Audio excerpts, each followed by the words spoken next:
Hey y'all, welcome back to my YouTube page. It's your girl Janine. Please like and subscribe. I hope everybody's having a good day today. I am doing very well. Glory be to God. Today I'm going to talk about medical records. And the reason why I want to talk about medical records is because after the surgery I had, for you guys that are new to my page, on July 20th, I had surgery on my lumbar spine. Well, after that surgery, and I went for my post-op visit, I asked the physician assistant if I can have a copy of my post-op report. I'm sorry, my surgery report. And so she printed out a copy. And when I took it home and I was going over it, I reviewed it, and I'm like, it said that the doctor cleaned my body with ChloraPrep. And so if you guys don't know what that is, it's a cleaning solution, like betadine, the cleaning solution that they use to prep you and clean you before they actually do the surgery. Well, I am allergic to ChloraPrep. Now, so here's my thing. I hope you didn't clean me off with ChloraPrep because my record says that I'm allergic to ChloraPrep. Now, remember I told you I had infection, I had some blisters, and so what I did was I called the doctor's office and I had to leave a message, and the nurse gave me a call back a couple days later. And what I said was that, I had some questions about my surgery. That's all I left on the voicemail. So when the nurse called me back, I went to explain how I saw the surgery report and it says that the doctor used ChloraPrep on me. And I want to know if this is the case because I'm allergic to ChloraPrep. And she said, well, did you have any reaction? I said, well, I did have blisters, but I need to know what he used on me. So she said she'll look into it and then she'll call me back. Well, maybe like yesterday, I received a phone call from the surgeon that actually did the surgery. I received this call like 7 o'clock in the morning. I've never received a phone call from the surgeon before.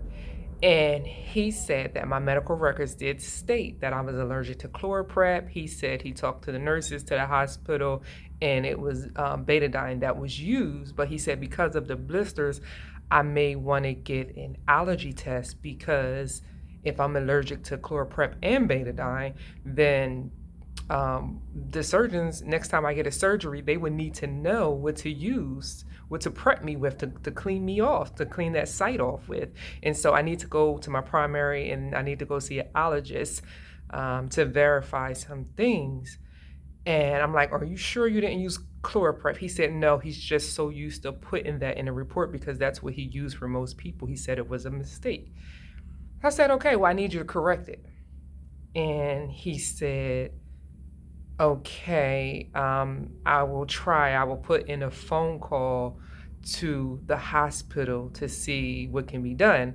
And I said, okay, well, I need to know because I don't want someone to look at that and think I don't have an allergy because it was used the last time when it's not the case.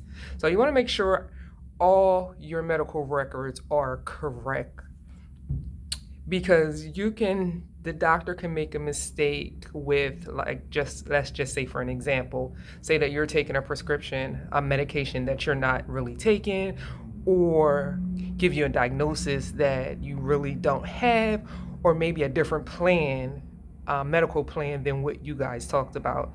So you want to make sure that you take a look at the doctor's clinical notes.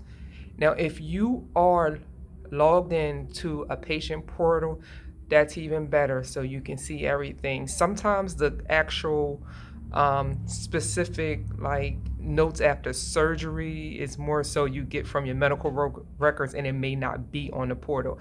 I believe it's different everywhere, so I would just say just check with whoever your healthcare provider is.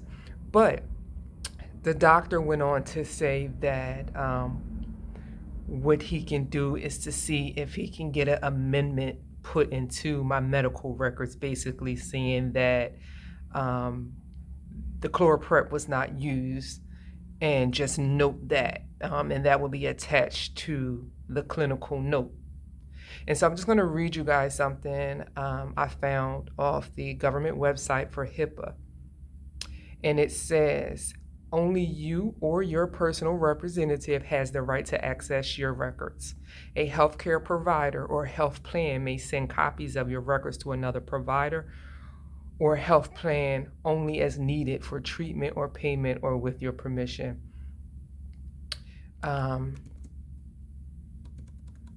Hold up, y'all. I'm sorry.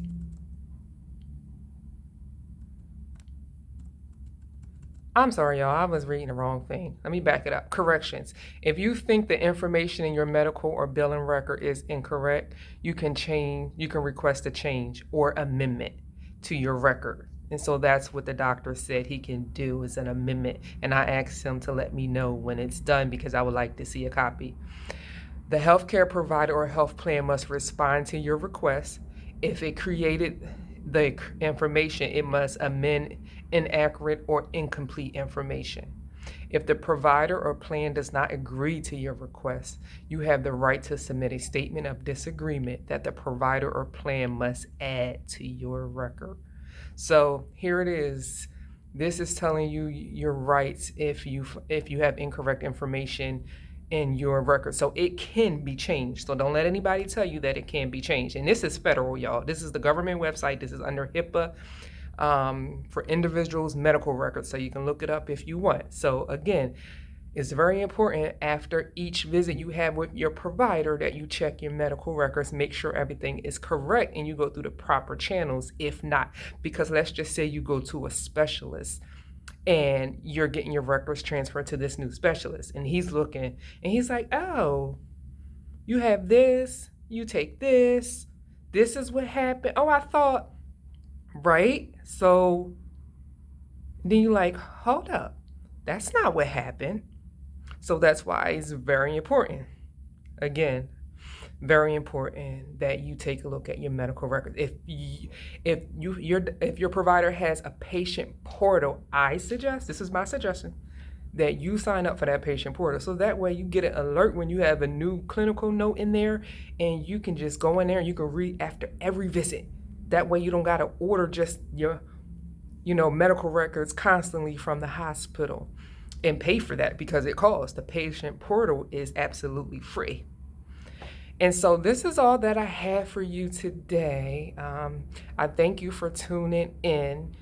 And don't forget to like and subscribe. And I will see you soon.